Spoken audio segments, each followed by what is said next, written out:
చలికాలం రాంగానే మనం తీసుకోవాల్సిన జాగ్రత్తలు. వర్షాకాలంలో గానీ, శీతాకాలంలో గానీ అట్మాస్ఫియర్ అంతా కూడా చాలా చల్లగా ఉంటుంది. ఎప్పుడైతే ఈ చల్లటి క్లైమాటిక్ కండిషన్స్ ఉన్నాయో, అప్పుడు మనం తీసుకోవాల్సిన జాగ్రత్తలు. ముఖ్యంగా చర్మం చాలా పొడిబారిపోతూ ఉంటుంది. ఎప్పుడైతే స్కిన్ చాలా డ్రై అవుతూ ఉంటుందో, స్కిన్ ప్రాబ్లమ్స్ అనేవి స్టార్ట్ అవుతూ ఉంటాయి. యూజువల్లీ ఎవరైనా సరే అలర్జిక్‌గా ఉన్నప్పుడు లేదా హెరిడిటరీగా స్కిన్ కంప్లెయింట్స్ ఉన్నాయి అన్నప్పుడు, స్కిన్‌కి సంబంధించిన ఈ జాగ్రత్తలనేవి తీసుకోవడం చాలా చాలా ఇంపార్టెంట్. అందులో మొట్టమొదటిది ఎప్పుడైనా సరే స్కిన్ అనేది చాలా మాయిస్ట్‌గా ఉండాలి. అంటే స్కిన్ ఎప్పుడూ కూడా డ్రైగా లేకుండా చాలామంది ఏం చేస్తారంటే బాడీకి, ఫేస్‌కి అట్లనే మనం ఈ హ్యాండ్స్‌కి, లెగ్స్‌కి అన్నిటికి కూడా మాయిశ్చరైజర్ అనేది అప్లై చేస్తూ ఉంటారు.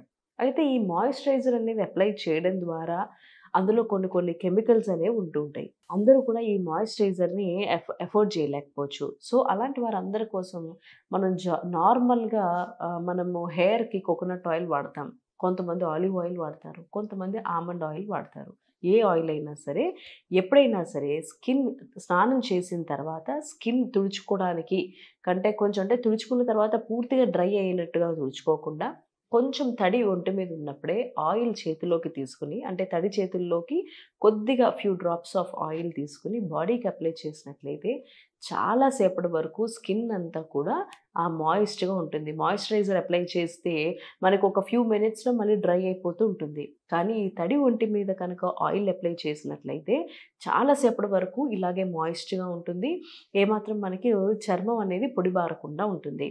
అట్లానే మనం శీతాకాలంలో మీరు చూసినట్లయితే స్కిన్ చాలా డ్రై అయిపోతుంటుంది. వర్షాకాలం గానీ, శీతాకాలం గానీ, ఈ ఆయిల్ అప్లై చేయడంతో పాటు మనం at least weekly once oil apply చేసి నార్మల్‌గా బాడీకి ఒక 1 అవర్ పాటు ఉంచి స్నానం చేసినట్లయితే కూడా చాలా వరకు మనకి స్కిన్ డ్రైనెస్ అనేది తగ్గుతూ ఉంటుంది. కొంచెం ముందుకెళ్ళి చూసినట్లయితే, పుట్టినప్పుడు పిల్లలకి ఆయిల్ రాసేసి చాలా సేపటి వరకు ఉంచుతూ ఉండేవారు. ఆ తర్వాత బాడీ అంతా కూడా మసాజ్ చేసి వేడి నీళ్ళతో స్నానం చేయిస్తూ ఉండేవారు.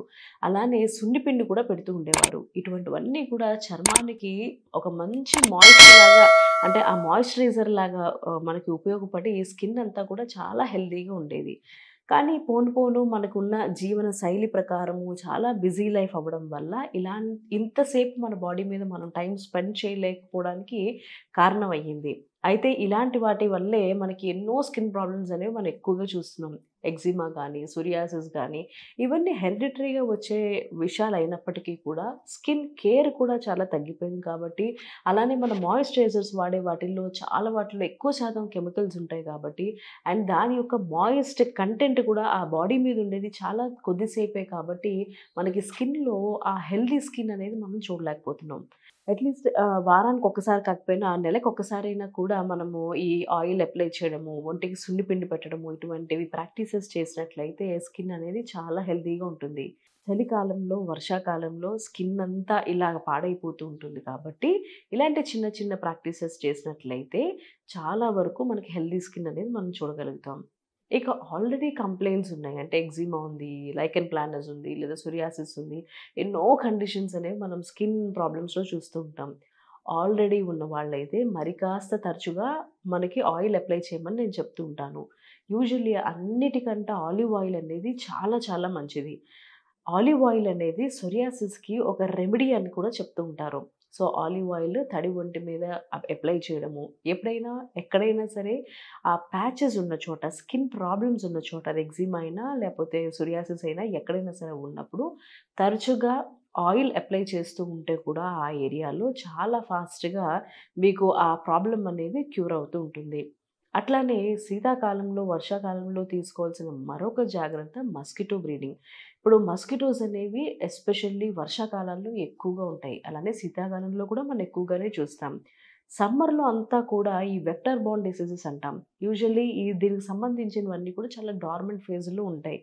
ఎప్పుడైతే మనకి ఈ కండిషన్, అంటే మనకి రెయినీ సీజన్ వచ్చింది, లేకపోతే వింటర్ సీజన్ స్టార్ట్ అయింది అన్నప్పుడు మస్కిటోస్ అనేవి ఎక్కువగా అయిపోతూ ఉంటాయి. ఎందుకంటే వర్షాలు పడినప్పుడు ఎక్కువ ఎక్కువ నీటి గుంటలు ఉండడము, ఎక్కువ నీరు ఎక్కడికక్కడ స్టాగ్నెంట్ అయిపోతూ ఉండడము, అక్కడి నుంచి ఈ మస్కిటోస్ అనేవి ఎక్కువగా వస్తూ ఉండడము, అట్లానే వైరల్ డిసీజెస్ అనేవి ఎక్కువగా ఫార్మ్ అవుతూ ఉండడం, ఇవన్నీ కూడా మనం జనరల్లీ చూస్తూ ఉంటాం. సో ఎప్పుడైనా సరే మనం ఈ వర్షాకాలాల్లో, శీతాకాలంలో మన ఇంటి పరిసరాలను చాలా నీట్‌గా ఉంచుకోవాల్సి ఉంటుంది. ఎక్కడ కూడా నీరు అనేది స్టాగ్నెంట్‌గా ఉండకుండా చూసుకోవాలి. ఎప్పుడైనా వర్షాలు పడినప్పుడు అవుట్‌లెట్ అంతా బానే ఉందా లేదా? నీరంతా బయటికి డ్రైనేజ్‌లోకి బానే వెళ్ళిపోతుందా లేదా? ఎక్కడైనా స్టాగ్నెంట్‌గా ఉండిపోతే మాత్రం అక్కడ ఇమ్మీడియేట్‌గా దోమలనేవి ఎక్కువగా పెరుగుతూ ఉంటాయి. వైరల్ అటాక్ అనేది ఎక్కువగా జరుగుతుంటుంది.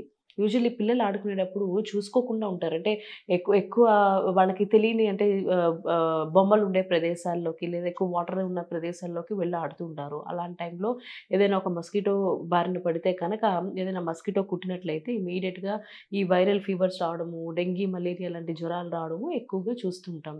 సో, ఎప్పుడైనా సరే ఇది చాలా చాలా ఇంపార్టెంట్. అలానే ఇంకొక విషయం ఏంటంటే చాలామంది ఎయిర్ కూలర్స్ వాడుతూ ఉంటారు. ఎయిర్ కూలర్స్ వాడినప్పుడు అందులో వాటర్ అనేది చాలా స్టాగ్నెంట్‌గా రోజుల తరబడి ఉండిపోతూ ఉంటుంది. ఒకసారి సమ్మర్ సీజన్ అయిపోంగానే అందులో వాటర్ అనేది అలా ఉండిపోతుంది. దాన్ని బయటికి తీయడం అనేది చాలామంది చెయ్యని పరిస్థితి. అలాంటి కండిషన్స్‌లో కూడా ఈ మస్కిటోస్ అనేవి ఎక్కువగా అక్కడ ఫార్మ్ అవుతూ ఉంటాయి. సో, ఎక్కడైనా సరే వాటర్ స్టాగ్నెంట్‌గా ఉండిపోతుంది. లేదా మొక్కలు పెంచే ప్లేసెస్‌లో కూడా ఎక్కువగా ఈ మస్కిటోస్ అనేవి వస్తూ ఉంటాయి కాబట్టి, ఎప్పటికప్పుడు ఇల్లు, పరిసరాలు చాలా క్లీన్‌గా, నీట్‌గా ఉంచుకున్నట్లయితే ఎటువంటి ప్రాబ్లమ్స్ అనేవి రాకుండా ఉంటాయి. ఎటువంటి వైరల్ ఇన్ఫెక్షన్స్ బారిన పడకుండా ఉంటారు. సో, ఎస్పెషల్లీ మనం తీసుకోవాల్సిన జాగ్రత్తల్లో థింగ్. ఇదొక ఇంపార్టెంట్ థింగ్. అట్లానే ఇంకొకటేంటంటే ఎప్పుడైనా సరే బయటికెళ్ళినప్పుడు వులెన్ క్లాత్స్ ఏసుకోవడము, స్వెటర్స్ వేసుకోవడము, ఫుల్లీ కవర్డ్ ఉండడము, సాక్స్ లాంటివి వేసుకోవడము, ఇటువంటివన్నీ చేయడం ద్వారా కూడా చల్లటి గాలి వల్ల వచ్చే జ్వరాల నుంచి మనం తప్పించుకోవచ్చు.